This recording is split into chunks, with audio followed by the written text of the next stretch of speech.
भाई बहन के निर्मल नाता होला अनमोल हो। भाई बहन के निर्मल नाता होला अनमोल हो।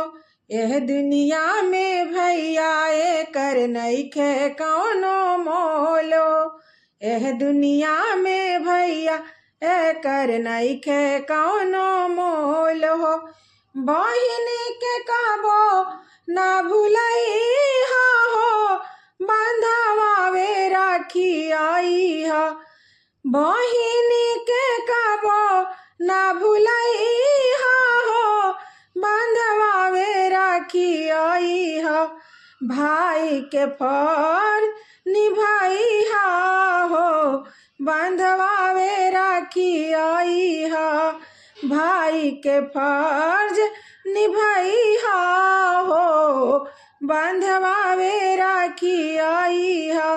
बहिनी के जानी तू भुलाइहा हो, बंधवावे राखी आई हा।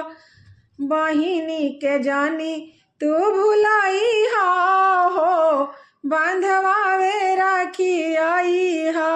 हंसता खिलाता रहा साऊ से उमरिया, केहू के न लागे नाही तोहे पे नजरिया। हंसता खिलाता रहा साऊ से उमरिया, केहू के न लागे भैया तोहे पे नजरिया। हरदम प्यार बरसइहा हो, बंधवावे राखी आई हा। हरदम प्यार बरसइहा हो, बंधवावे राखी आई हा। बहिनी के जानी बिसरइहा हो, बंधवावे राखी आई हा। भाई के फर्ज निभाइहा हो, बंधवावे राखी आई हा। भाई के फर्ज निभाइहा हो, बंधवावे राखी आई हा। भैया बिना बहिनी हो खेली अधूरा, भैया बिना बहिनी हो खेली अधूरा। राखी बंधवा के तू करत रह पूरा, राखी बंधवा के तू करत रहिया पूरा। दीक्षा के जानी बिसरइहा हो, बंधवावे राखी आई हा।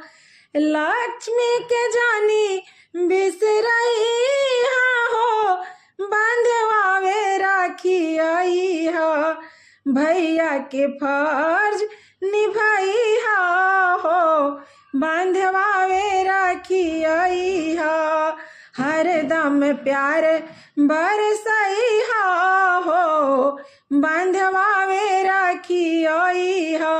बहिनी के जानी बिसरइहा हो, बंधवावे राखी आई हा।